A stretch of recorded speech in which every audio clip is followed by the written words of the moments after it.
Hi, I'm Chris Musselwhite. I'm president of Discovery Learning, and I'm here today to share with you some exciting things we're learning about effective organizational change. It's been 100 years since Charles Darwin said, "It's not the strongest of the species that survive, nor is it the most intelligent, but the ones that are most responsive to change." I'm excited to share with you what we're learning at Discovery Learning about successful change in organizations. I think we all know that our organizations are not very effective at managing change. We have 20 years of research that supports that. Numerous studies have shown that the success rate of change initiatives in organization basically averages about 33%. One of the reasons that we're not more effective at managing organizational change is that we're operating out of some traditional beliefs about change that don't necessarily match the current and emerging reality.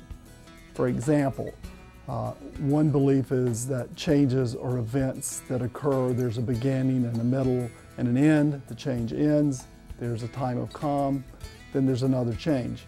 And what we know is that the current reality is that change is a constant, ongoing event in organizations.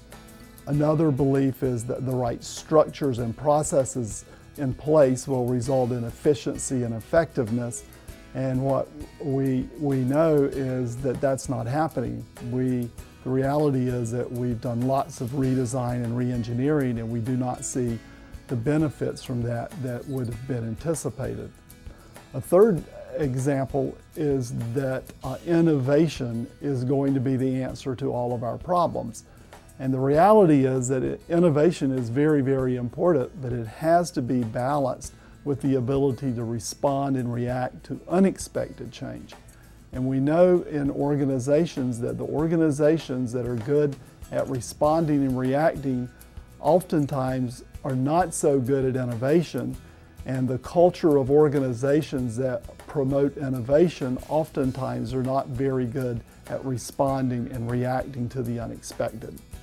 We believe organizations that successfully navigate change moving forward will be able to deal with change from two very diverse perspectives.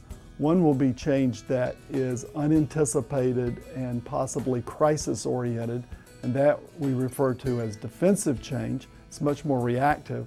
On the other hand, we have change that is strategic, planned, and aggressive, and that we refer to as innovative change.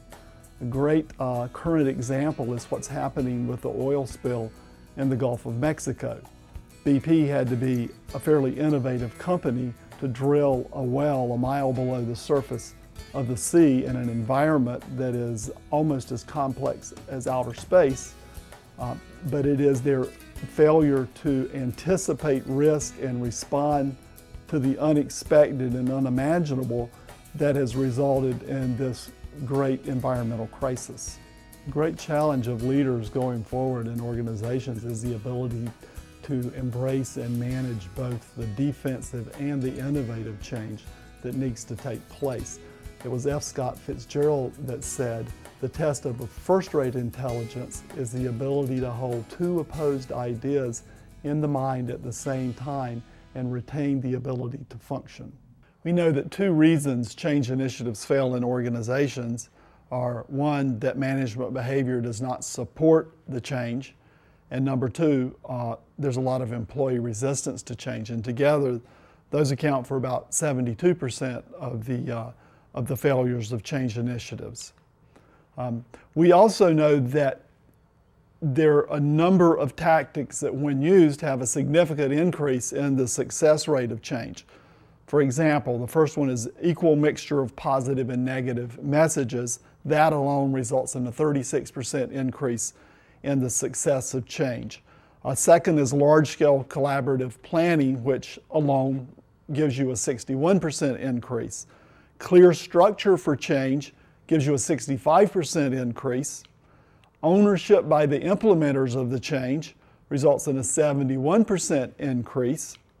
Senior leadership involvement and support, and this is at the highest level, results in a 104% increase in the success rate.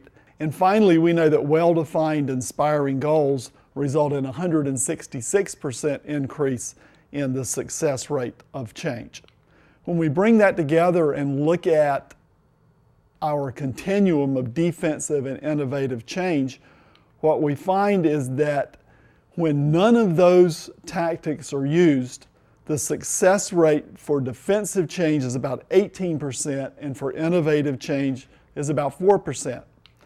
When we just use the one tactic of inspiring goals, we find that the success rate for defensive change jumps to about 33%, and for innovative change is 39%, which is closer to what we've seen over that 20-year average of organizational success rates.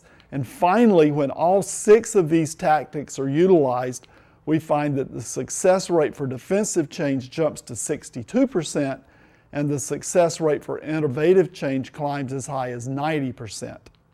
We've brought all these perspectives together to create an integrated model that we know helps organizations have a better picture of what their change readiness can be.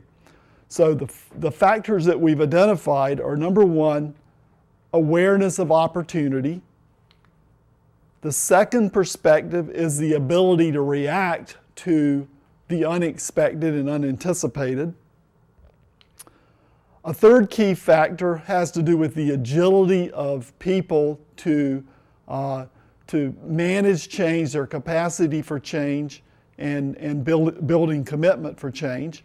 And finally, the fourth factor has to do with the systems and mechanisms in the organization that support the change.